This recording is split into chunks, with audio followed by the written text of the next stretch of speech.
don't know. I really dig that little intro. What's up, you guys? Big Bob, Big John. and welcome to Bikes, Barbells, and Beers. That is now my second language. That's it. Bikes, barbells, and beers. You know what I just realized?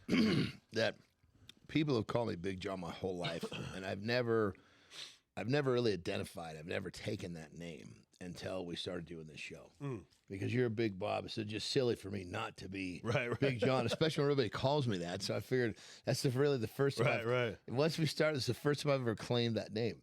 You know, it's what we do. That's it.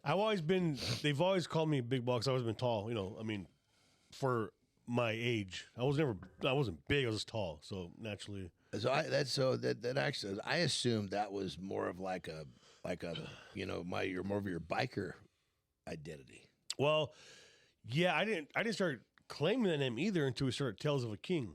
Okay, and that came about. So I don't feel so bad. Yeah, then. no, yeah. So it's been about 3 years because I used to be known as Bonehead Bob because Bonehead was our clothing brand. So people they'd call me Bonehead. So I would on my bio I used to say Bonehead Bob. They say, hey, what's up, Bonehead? No one called me by name. They just call me by my fucking clothing brand name. Which, Yeah. But they knew who I was. Yeah. We started Tales. I was like, I told my wife, I want to do something. I need a name. She goes, well, everyone calls you Big Bob. I'm like, yeah, but everyone's Big something. She goes, yeah, but you are Big Bob. I'm like, You know, the crazy thing about what we're talking about is it's identity. Identity, yes. Identity, you know, the thing, what most people don't recognize is that identity is probably one of the most powerful things a person has. What I mean by that, let's just kind of make a weird example. Say somebody, he's lazy, and he actually had, it's one thing if somebody called you lazy and you're not lazy, just like, but if you actually accept that name and I'm lazy. Right. Guess what? You're going to fucking be lazy. If you identify with that name, being lazy, but it goes the other side too. You know, like for me, when I started to really, really, really put myself into lifting weights and know that I wanted something bigger and better, I identified with basically long hours in the gym. And it made it, the fact that I identified with long hours in the gym, it made it much easier for me to do it. So I think that whole identity thing can really work for you or against you, if that makes sense. Right. No, it does. If you actually accept an identity, you're going to probably be moving that direction with your behavior patterns, your thought process, the whole thing. So when you identify with, if you identify with positive things or positive nicknames, or even if you create an identity of something that you're working towards, it makes it easier to get there. Right. And even identity, I feel like a lot of people have a problem with this right now. Like we're I'm 42, you're 51, but people even don't know who they are. Late in life, it's like you if you haven't figured it out by now. I mean, I know everyone's different, but man, I think there's some other. No, you're so true, because really it's like, when people have like a midlife crisis, right. And, there's something to do with identity there too. It's almost like they're like, well, what happened in my life? And they had this thought of what they were, and they realize they're not that. Right. Yeah. But identity it can be really, really powerful shit. The fact that, like, it's weird, like I always veered away from Big John because it was kind of like, people. That's what the people that didn't know me, that's what they called me. Right. So it's like, I'm not gonna take a fucking title that people I don't know in the gym have been calling me since I finally fucking got to be a bigger, stronger guy. Right. It was like the most generic, but it's kind of crazy. All of a sudden, this thing started. You said first when we literally started, you're like Big Bob, because that's what you identify with you. That's your name. Fuck, that's how I knew you, for Christ's sake. Yeah. Well, the funny thing is, I always had Big Bob 80 has been my same handle since 2013. I never changed it. Yeah. There we go.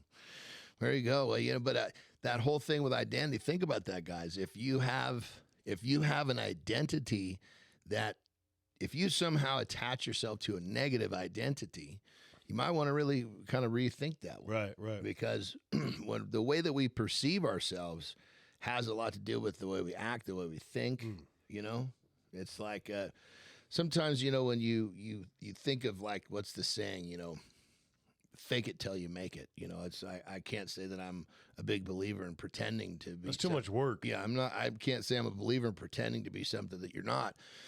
But having the you know, identifying with what you're trying to become, Right. that's very different. Right. You know, versus identifying with the guy that goes to work and go home and lays on the couch. Well, guess what? You're gonna fucking go home and lay on the couch. You're a couch potato. That's right.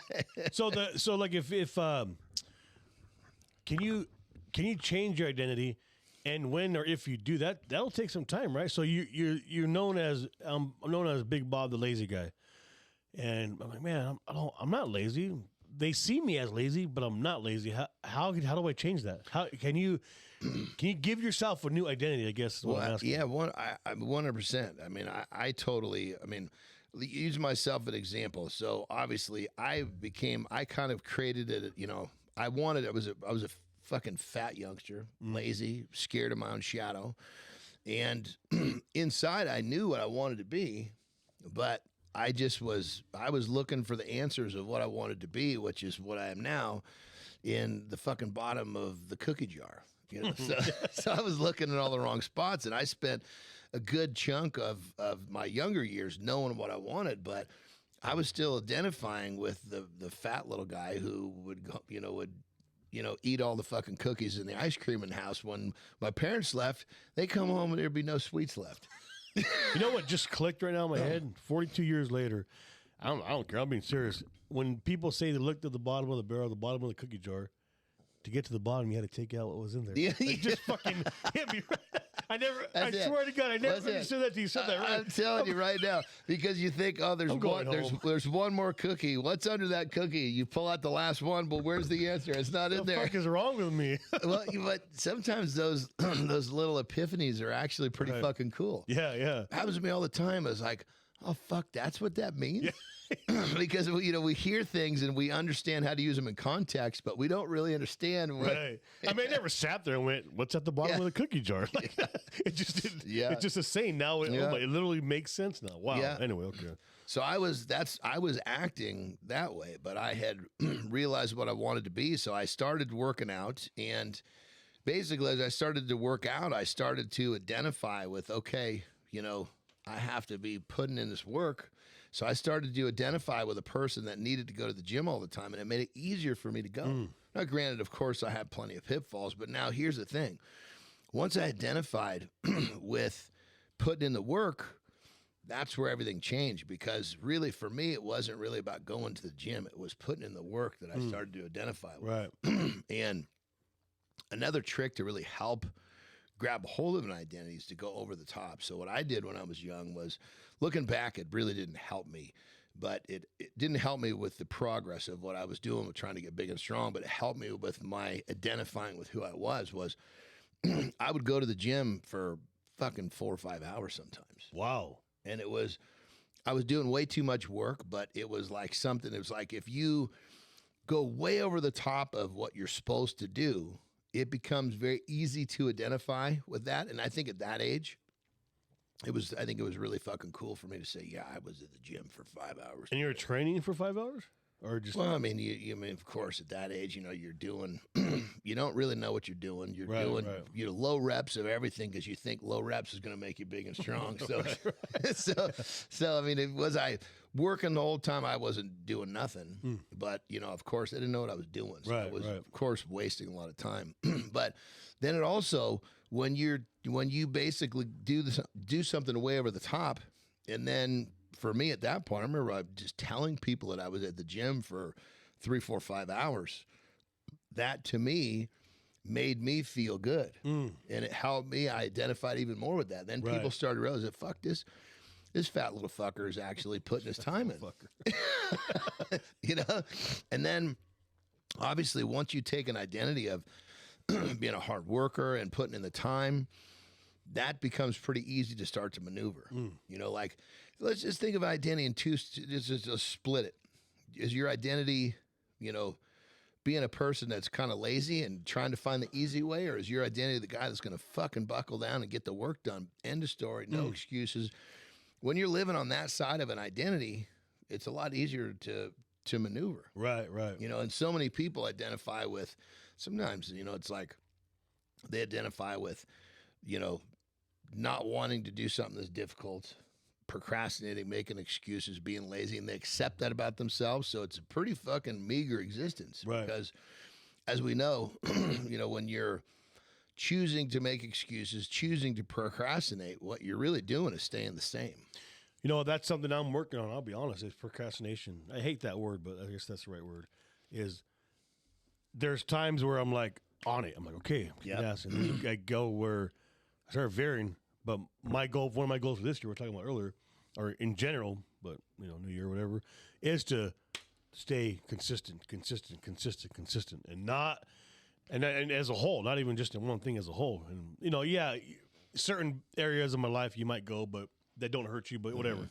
But like as far as like even something like this, dropping the episodes every bi-weekly, I've been on it. You know, Yeah. I actually think I missed last week, but I don't know. I gotta look. But anyway, so much going on. Sometimes you forget. But that's the goal, is to make sure. Okay, bi-week, make sure it's on, and make sure you put the reels or the teasers. So for me, that's one thing I am definitely working on. So, one of the things that I do, I mean, keep in mind, we all have things that we want to do better. And I know for me, one of the things that I do, I think we've talked about this before. I mean, my fucking phone probably has 11, 12, 13 alarms go off. Right. And I have alarms to constantly prompt me to remember to do certain things, because the whole idea behind, you know, when you're on your shit, it's real easy to stay there. It's when you fall off a little bit, that's when it becomes easier to procrastinate. Right.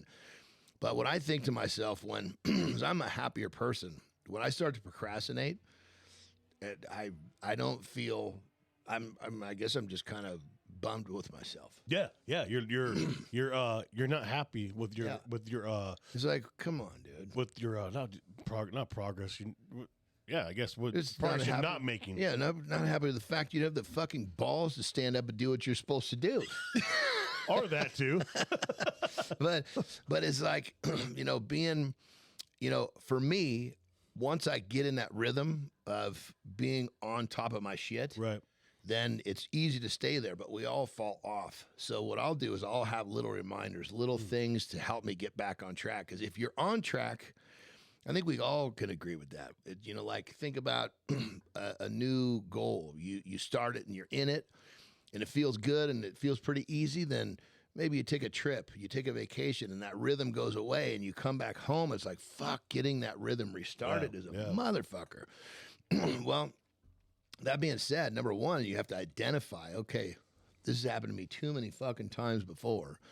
So when I get back from that vacation, you have to have a few different methodologies put in place that's going to help you do what you don't, excuse me, or how to say that, going to help you get back in the groove, because you know getting in the groove is the hard part. Right. And so, you know, generally speaking, you come back from that trip and you fall out of the groove and you don't get back in quick. Right. So, like alarms, maybe have a loved one pointed out, help you, whatever it is. But a lot of times it's just that first fucking step. Yeah.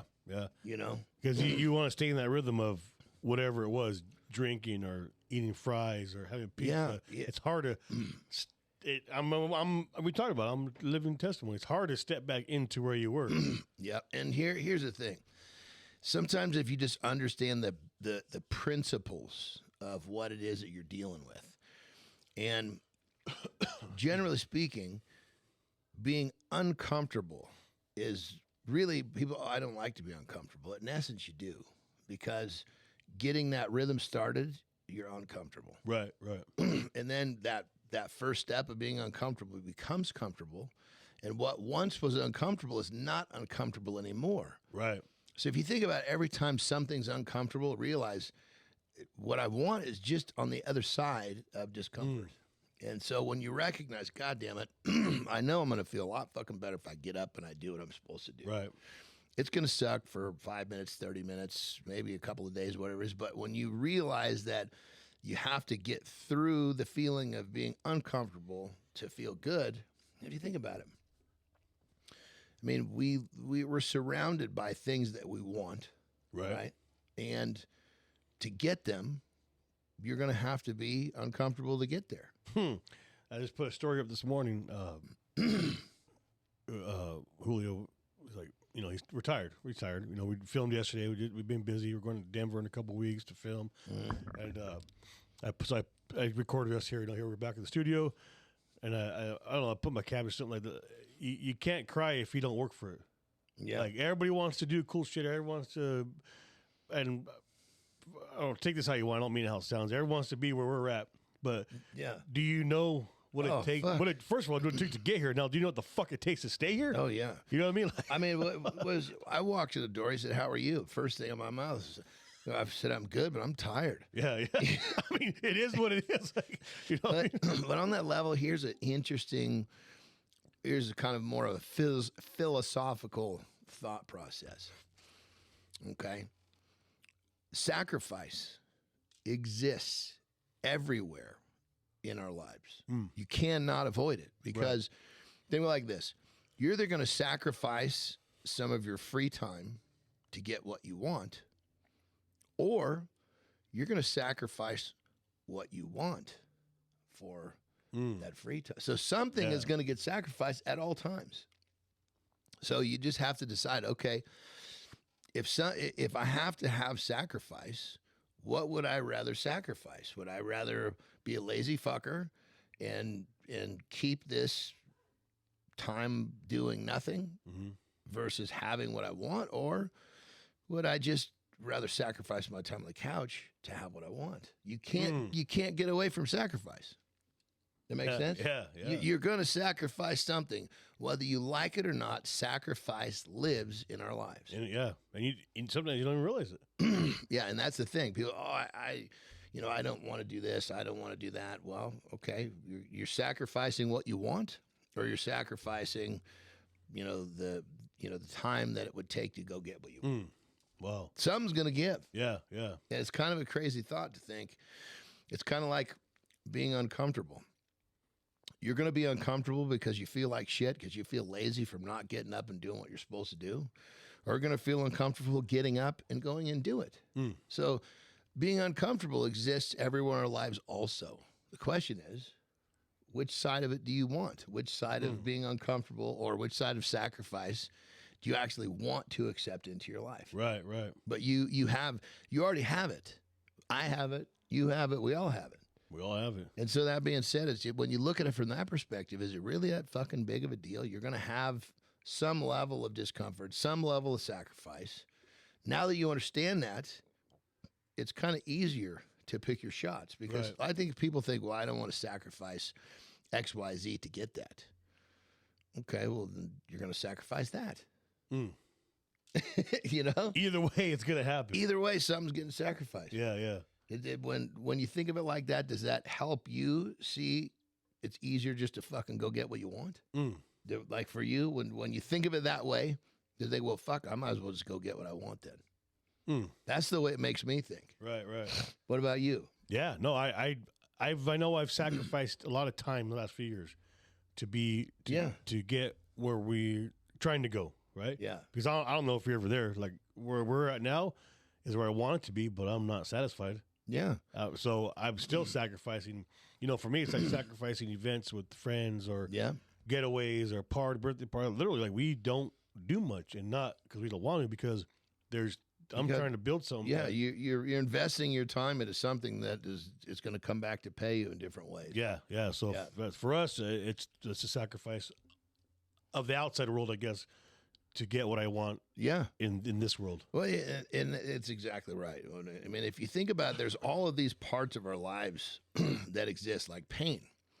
This is interesting. Pain, sacrifice, being uncomfortable, but pain. You're going to have the pain of doing something. And when I say pain, it's relative depending on what it is. You're going to have the pain of doing something, or you're going to have the pain of regretting that you didn't do that something. So, again, you got to fucking pick your pain. You can't win, so you might as well just do the right thing. And it's going to hurt. You're going to sacrifice. When you think of, I don't like to be uncomfortable, impossible. I don't like to be in pain, impossible. Right. I don't like to make sacrifice. These are here. Is it, you can't fucking avoid these elements. So why not use them to your advantage? Right. You know? I never thought of the it's going to hurt if you don't do it, or it might hurt, whatever. What'd you say? It's the pain of, it's either the pain of doing something or the pain of regretting. Yeah. I think the pain of regretting is worse. I was going to say, the pain is a temporary thing. If I fucking pinch you, it'll hurt for a second, but it'll go away. Yeah. But if you don't do something and you lose the chance to do it, that never goes away. No. Oh, well, yeah. You know, the pain of regret. I mean, that's something that I think many people don't really look at it from that perspective. And you see, I mean, you break it down and okay, if it's kind of like, it's like the whole thing of, okay, you know what? Remember, you've seen it like in the movies where, you know, a buddy fucking bangs his ex-girlfriend. He's like, okay, you owe it to me, head or gut. And they're like, what do you mean head or gut? He's like, I'm going to punch you in the gut or the head. What do you want? You're going to get something. Pick it. You know? Yeah. You just bang my ex-girlfriend. I'm going to hit you. Tell me where to hit you. You know what I mean? It's going to hurt it's either way. Exactly. Yeah. Exactly. So it's like, okay, head or gut. You know, you're going to get hit in the head or the gut. But one way or the next, you're going to get hit. So you might as well pick the one. Like for me, I'd pick the gut unless I was full. If you're gonna get cracked, where you're gonna pick? Well, if it's the head, the head. Yeah. Well, I guess with a name like Bonehead, I guess yeah. my pretty no, I'll leave it alone. But if it's like in here, I think the head. Oh, you know, dude, that's fucking great. You know, when I was younger and I frequented bars, there's always some fucking guy that wants to show his buddies that he can fucking beat up the big guy, right? He'd come up, I bet I can kick your ass, you know? So many times I say, you probably can. You probably can. Probably can. If that didn't do it, because he was really trying to fucking show off for his buddies, I'd say, okay, clearly me saying you can win is not enough. So let's just make some ground rules, okay? So first rule, no hitting in the face. And he just clown the situation until it finally discharges, you know? Fuck you. That's what you said. I'll take the head, but not the face. That's what it reminded me of. That's funny. That was a good one. I know it's hard to. No, I don't really get much conflict. Well, I mean, considering no, I hate talking like that, but you know, like people know I am. But back in before all this, it wasn't too bad. I don't know why. Yeah, like people never bothered me, but I just do my thing. Yeah, you know, I don't really. I just made me think about all that. No, it's crazy how life moves like that. Yeah, it's because when you get uncomfortable, when you make the sacrifice, when you deal with the pain so you don't have to regret, you become something. Right. And when you become something, a lot of times other people will want to come take a piece of that. And a lot of times coming up and challenging you is their best way of doing it. Right. You know, and it's funny, this whole conversation started with identity. Right, identity, yes. Well, if you think about, if your identity includes what we just talked about, crazy how this fucking conversation looped itself back together. Yeah. If your identity includes being okay with dealing with some pain, being okay with making some sacrifices, being okay with getting a little uncomfortable, you're fucking pretty made, because at that point you've taken the pieces of the puzzle that most people avoid. And if you're good with those three things, you're gonna probably go get what the fuck you want. And I'll bet some people don't even realize they're doing that. Yeah, on the right track. Yeah, they're just their mindset, like the thinking we were talking about earlier, is just built to keep going or to think positive and to make it happen, and like never thought of, wow, never looked like that. I chose the better pain or chose the sacrifice of totally time so I could get what I want from work or whatever it may have been. No, it's absolutely true. It's crazy. I mean, sometimes, you know, it's just sometimes looking at what's in front of us and just this is what you see, and just if you can just take it and go and look at it from a different angle, like, whoa. This appears so much differently by just fucking quarter turning what I'm looking at, because we're, again, you know, I'm a big believer that we kind of get programmed. Our minds are kind of programmed into, like, especially I call the younger generation snowflakes. You know, fuck man, because they melt under any sort of heat, any sort of pressure, they're gone. Yeah, right. I mean, when we were kids, you know, you just, there was a little bit, you know, like right now, I mean, fuck, I'm uncomfortable. It's awkward. No shit, that's fucking life. But these kids now, uncomfortable means you could stop doing it. Yeah. Or what can we do to make you feel more comfortable? Oh, fuck. How can we accommodate you, you know, son, daughter, whatever it may be? I had one of my daughters say, you know, I'm more anxious than excited. Well, that's fucking life. Is it? But aren't those? I was Very reading close. about this. They're very close. We talk about this. Yeah, you can actually Confuse their them, right? fear and being excited and being scared are really, really close together. Like as far as the saying, was it dopamine or what do we? Anyway, That'd be a great. It's prompted by a chemical reaction from your brain. Right. And literally, like when I was getting, I mean, I used to use this practice all the time. And fuck, it'd be, you know, like when I was wrestling, going out, walking out in the Tokyo Dome, there were like fucking 50,000 people. Damn. It's fucking crazy, man. It's fucking scary. Yeah. And you got the butterflies and. Okay, the fucking guy up at the fucking top of the stage starts waving you with a fucking flashlight. That means you're getting ready to go out there. And right at that point, I'm fucking excited. Yeah. I take that fear and I spin it into excitement, and it's a total different emotion all of a sudden. Because it's almost like it's so similar that you can fool yourself into, I hate to use the word fool yourself, but it absolutely works. Right. You know, sometimes being a little intimidated or a little fearful or whatever it is, a little anxious, is also excitement is rolled into that. You just have to choose to focus. We're talking about this. What are you looking at? Are you looking at the good or the bad side of the equation? Right. You know, excitement feels much like fear in many cases. They're real close together. I can fucking 1,000 times. I've been unbelievably excited and fucking scared to death at the same time. I was just yeah. I can remember things like where you're so excited you feel like you have anxiety because you're just like fuck, but at the same time you're like hyperventilating, like fuck, calm down, dude. Okay, damn, that is close. No, it's very, very true. But you know, the whole idea behind the younger generation somehow, I don't know if it's it's everybody's fault.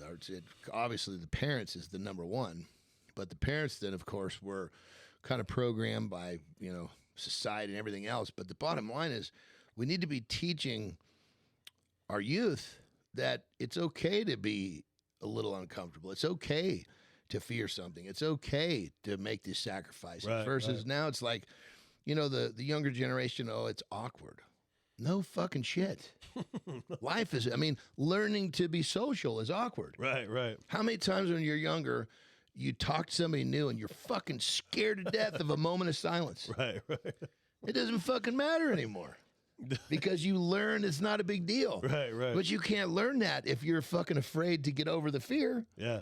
Yep. You know, it's fucking crazy shit. That's a whole other topic. I know. I was going to say, I'm looking at the fucking clock. We're about ready to cross our fucking limit here. So Jesus Christ, these shows are just going. I love it. So identify who you are. Yeah. Stick with it. Or you can even build a new identity. Yeah, I was going to say, if you feel like your identity is holding you down, rethink it.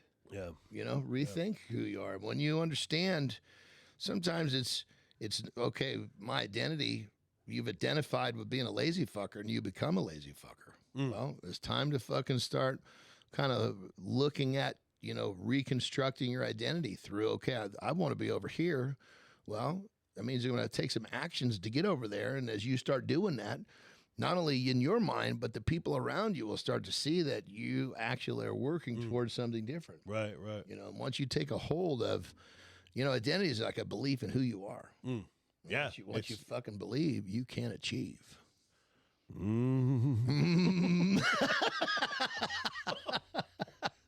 There it is, guys. Bikes, barbells, and beers. I'm Big Bob. I'm Big John. We'll talk to you soon. See you next time. Later.